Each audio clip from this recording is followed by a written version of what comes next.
በኢትዮጵያ ዙሪያ በአፍሪካ ቀንድ ባለው የኃይል አሰላለፍ ዙሪያ አዳዲስ መረጃዎች እየወጡ ነው። ግብጽ፣ ኤርትራና በጀነራል አብዱልፈታህ አልቡርሃን የሚመራው የሱዳን ኃይል ራሱን በአንድ ጎራ እያሳሳበ ነው። እስራኤል፣ የተባበሩት አረብ ኤምሬቶችና ሶማሊላንድ አዲስ ምክክር ጀምረዋል። ሶማሊያና ቱርክ ደግሞ ሌላ አቅጣጫ ይዘው በወታደራዊ ጦር ሰፈር ግንባታ ላይ ይገኛሉ። የመን ሀውቲዎች ሶማሊያ ምድር ገብተዋል ተብሏል። ፕሬዚደንት ኢሳያስ በቀጠና የኃይል አሰላለፍ ውስጥ የተሻለ አቅም ለመፍጠር ከካይሮ እስከ ሪያድ ሩጫ ላይ ናቸው። እስራኤል ደግሞ ከሰሞኑ በአዲስ መልክ በቀይ ባህር ቀጠና በአፍሪካው ቀንድ ብቅ ማለቷ እየተዘገበ ይገኛል። ቱርክ፣ ሩሲያ፣ እስራኤል፣ አሜሪካ፣ ግብጽና ሌሎች ሀገራት በጥቂት ቦታ ላይ የኃይል ሚዛናቸውን ለማስጠበቅ በአፍሪካ ቀንድ ላይታች እያሉ ነው። የአሁኑ አዲስ የኃይል አሰላለፍ ሶማሊያንና ሶማሌላንድን ማዕከል ያደረገ ሆኖ ይታያል። እስራኤልና አሜሪካ በሶማሊያ ላይ ትኩረት አድርገዋል። ለዚህም ሁለት መሰረታዊ ምክንያቶች ተለይተው ተቀምጠዋል።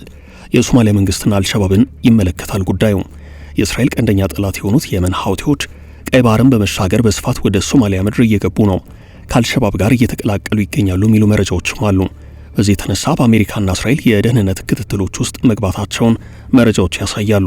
አንደኛው የአፍሪካ ቀንድ የኃይል አሰላለፍ እየቃኘ ያለ የመሬት ላይ እውነታ አለ ከተባለ በአሁኑ ሰዓት ይህንኛው ጉዳይ ነው።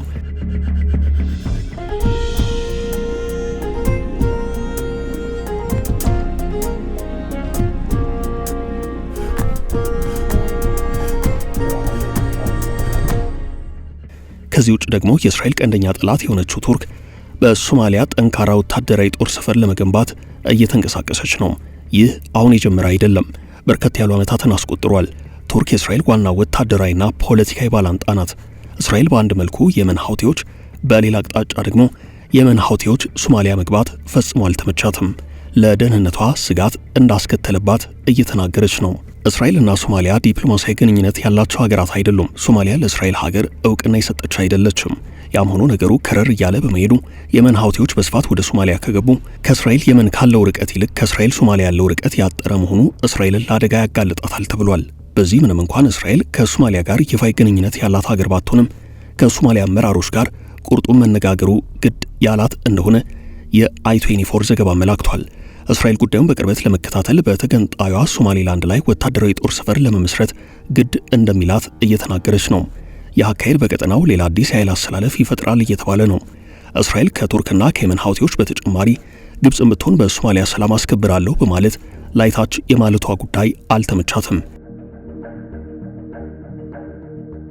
የመን ሀውቲዎች ብቻቸውን አይደሉም፣ ከጀርባቸው ኢራን አለች። ልክ እንደ ቱርክ ሁሉ ኢራን በህንድ ውቅያኖስ አቅጣጫ ወደ ቀይ ባህር የመውጣት ፍላጎት አላት። በዚህ በኩል እስራኤል ምን ሲደረግ የሚል ፍጹም የሞት ሽረት አቋም ታራምዳለች።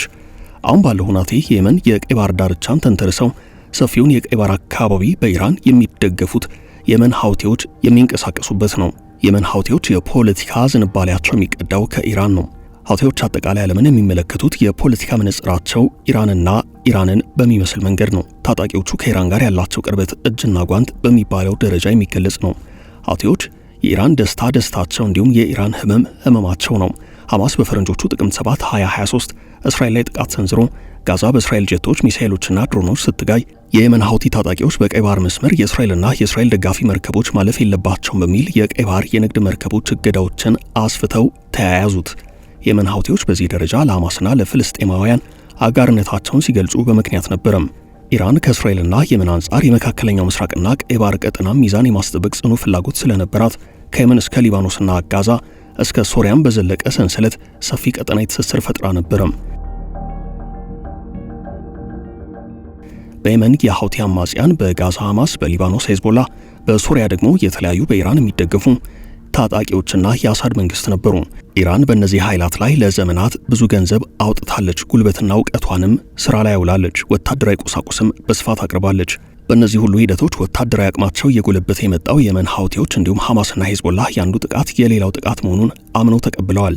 እናም ሐማስ በቂ ወታደራዊ ዝግጅት አድርጎ በፈረንጆቹ ኦክቶበር 7 2023 በድንገት እስራኤል ላይ ከፈተው ጥቃት በ10 ሺዎች ለሚቆጠሩ የጋዛ ነዋሪዎች መገደል ምክንያት ሆነም። በሚሊዮን የሚቆጠሩ የጋዛ ነዋሪዎችም ቀያቸውን ጥለው ተሰደዱ። ብዙዎችም አካላቸውን አጡ። የሁሉ አሳዛኝ ክስተት የተፈጠረው እስራኤል ለረጅም ጊዜያት በወሰደችው አጸፋዊ ወታደራዊ እርምጃ ነው። ይህ ብቻ ሳይሆን ሐማስም ክፉኛ ተዳክሟል። በርካታ ወታደራዊ አመራሮቹም በእስራኤል ተከታታይ ጥቃቶች ተገድለዋል። የሐማስ አጋር የሆነው ሄዝቦላህም ከሊባኖስ ተከተለም። በእስራኤል ላይ የሮኬት ዝናቦችን ማዝነቡን ተያያዘው። በዚህ አቅጣጫ እስራኤል ከባድ ሊባል የሚችል አጸፋዊ ምላሽ ሰጠች። ዋና ከተማም ቤሩትን ጨምሮ መላ ሊባኖስ በእስራኤል ጄቶች፣ ድሮኖችና ሚሳኤሎች ወደ ፍርስራሽነት ተቀየሩ። በዚሁ የእስራኤል መጠነ ሰፊ የሊባኖስ ዘመቻ ሄዝቦላ ልክ እንደ ሐማስ ሁሉ ቁልፍ የሚባሉ ወታደራዊና ፖለቲካዊ አመራሮቹን አጣ። የድርጅቱ መሪ ሐሰን ናስረላህ አንዱ በዚህ ዘመቻ ከተገደሉት ውስጥ ሆነ። ኢራን በወራት ጊዜ ውስጥ ሐማስና ሄዝቦላ ተዳከሙባት።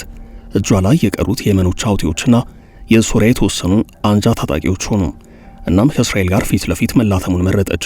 ከሄዝቦላሁ መሪ ሐሰን ናስረላህ ግድያ በኋላ ኢራን የሚሳኤል አፈሙዞቿን ወደ እስራኤል በማዞር አከታትላ አስወነጨፈች። ያው ሚሳኤሎችን ወደ እስራኤል የማስወንጨፍ ተግባር በተለያዩ ጊዜያት በሁለት ዙሮች ተፈጸመም። እስራኤልና አጋሮቿም እንዳሉት የኢራን ሚሳኤሎች የተወሰኑት ጉዳት ከማድረሳቸው ውጭ አብዛኞቹ ከሽፈዋል። ከኢራን ጋር ያለው ሁናቴ በዚህ መልኩ በይደር በተተወበት ሁናቴ ለወራት ፋታ ሳይሰጥ በቀጠለው ወታደራዊ ድብደባ ከባድ ጉዳት የደረሰባቸው ሐማስና ሄዝቦላ ከእስራኤል ጋር የተኩስ አቁም ስምምነት መፈራረም ግድ አላቸው። አሁን በመካከለኛው ምስራቅ ከሞላ ጎደል ሁሉም ነገር ጸጥ ረጭ ብሏል። የኃይል ፍትጊያው ቀይ ባህርን ተንተርሶ ወደ አፍሪካ ቀንድ እየመጣ ነው። ሩሲያም በሱዳን ፖርት ሱዳን የወደብ ባህር ዳርቻ በኩል ግዙፍ ወታደራዊ ጦር ሰፈር ለመመስረት ሩጫ ላይ ትገኛለች። በዚህ ሁሉ ሂደት ለእስራኤል ወታደራዊ ጦር ሰፈር ምቹ ሆና የተገኘችው ደግሞ ሶማሊላንድ ናት። ሀገር ሳትሆን ተገንጣይ ራስ ገዝ የሆነችው ሶማሊላንድ ጥያቄዋ የሚነሳው እዚህ ጋር ነው። ሶማሊላንድ ሀገር አይደለችም። ሀርጌሳ ሀገር ለመሆን እውቅና ስጡኝ እያለች የምትገኝና የፖለቲካ ዳዴ ላይ የምትገኝ ራስ ገዝ ናት። ለዚያም ነው አንድ ሀገር ከሶማሊላንድ ጋር ጠበቅ ያለ ግንኙነት ውስጥ ሲገባ እንዴት የሚለው ጥያቄ የሚነሳው። ራስ ገዟን ሶማሊላንድ ሶማሊያ የሉዓላዊ ግዛቴ አካል ስለሆነች የትኛውም ሀገር ግዛቴን እንደ ነጻ ሉዓላዊ ሀገር ሊቆጥርብኝ አይገባም በማለት ትሞግታለች። ለአንድ ዓመት ያህል በኢትዮጵያና ሶማሊያ መንግስት መካከል ውዝግብ ፈጥሮ የከረመው ዋነኛውም ጉዳይ ይህ ነው። ለሶማሊላንድ ሀገራዊ እውቅና ለመስጠት የኢትዮጵያ መንግስት ፍላጎት አሳይቷል የሚለው አጀንዳ በብዙ ሲያጨቃጭቅ ነበረም። መንግስት ከራስ ገዟ ሶማሊላንድ ጋር የተፈራረመው የወታደራዊ ጦር ሰፈር ስምምነት የባህር መውጫ ጉዳይ እንዲሁ የሶማሊያን መንግስት ያስቆጣ ነበርም። ግብፅንም ከሰሜን አፍሪካ ወደ ምስራቃዊ አፍሪካ ክፍል እንድትሳብ አድርጓታል። ይኸው ጉዳይ በቱርክ አንካራ የኢትዮ ሶማሊያ ስምምነት የተቋጨ መሆኑ እየተነገረ ነው። ግን ደግሞ በውስጡ ገና ብዙ ያልተብራሩ ጉዳዮች አሉት። በዚህ መሃል ደግሞ እስራኤል አስልታ በአፍሪካ ቀንድ ሶማሊላንድ የባህር ጠረፍ ተከስታለች። አሁን ለሶማሊያ የማይጋፉት ባለጋራ የመጣ ሆኗል። ስጋቱ በቀጠናው አለው እያለች ላለችው ግብፅ ጭምር የሚያሳስብ ነው። እስራኤል በሶማሊላንድ ባህር ዳርቻ ግዙፍ ወታደራዊ ጦር ሰፈር ለመገንባት ከወራት በፊት ከአዲሱ የሶማሊላንድ ፕሬዝዳንት በዝግ መክራለች። ይህ ውይይት የተካሄደው በተባበሩት አረብ ኤምሬቶች ነው።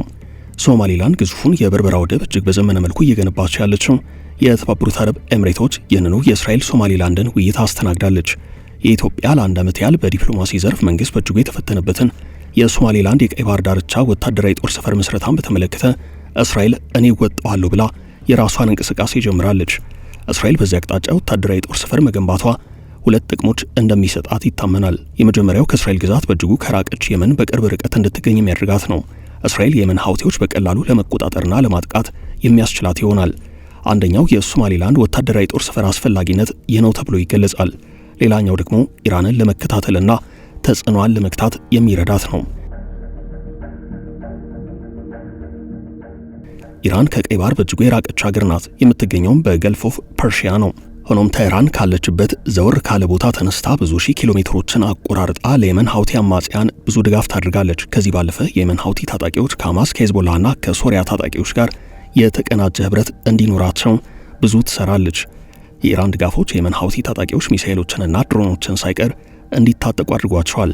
ታጣቂዎቹ ፈጽሞ ባልተጠበቀ ሁናቴ ከየመን ባስወነጨፉት ባሊስቲክ ሚሳኤል እስራኤልን መጥተዋል። ሶማሊያ እየገቡ ነው የተባሉት የየመን ሐውቲዎች የእስራኤል ስጋት የሆኑትም አንድም ከዚህ አንጻር ነው። እስራኤል ሀርጌሳ ላይ አይኗን ከጣለች ዓመታት ቢቆጠሩም በሐማስ ጥቃትና በየመን ሐውቲ ታጣቂዎች የተደራረበ ጥቃት ግን የሁለቱ አካላት ግንኙነት ቁርጥ ሆኗል።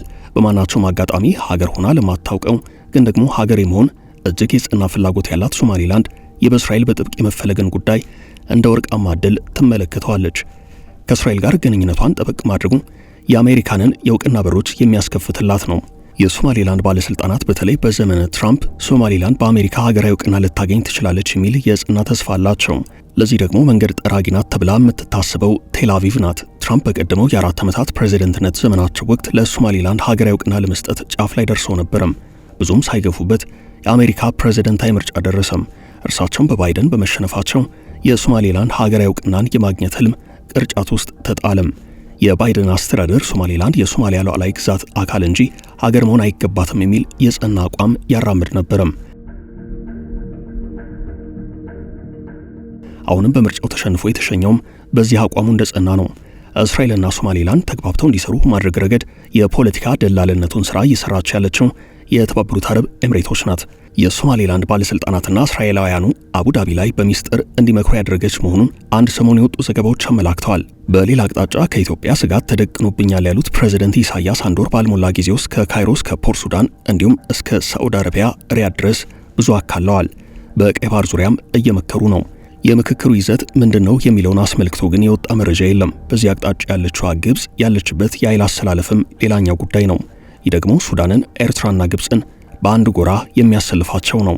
አንዳንዶች ጉዳዩን ከሀገር ቤት ፖለቲካ ጋር እያገናኙ ቀጠናዊ በሆነ ጉዳይ ላይ አስተያየት ሲሰጡ የኃይል አሰላለፉ ሱዳንን፣ ኤርትራና ግብጽን እንዲሁም ህወሓትን የሚያጠቃልል ነው ብለው ይናገራሉ። በሌላኛው ማዕዘን ደግሞ የኢትዮጵያ መንግስትንና የመሐመድ ሐምዳን ዳጋሎን የሱዳንን ውክልና አካተው በወደ ምስራቅ የሶማሌላንድና የተባበሩት አረብ ኤምሬቶችን የኃይል አሰላለፍ አያይዘው ይጠቅሳሉ። በዚህ ኃይል አሰላለፍ ውስጥ በቀጣይ ወሳኝ ሚና ይጫወታሉ በሚል የሶስት ሀገራት ስም በዋነኝነት ይነሳል። እርሱም የእስራኤል፣ የሳዑዲ አረቢያና የቱርክ ነው።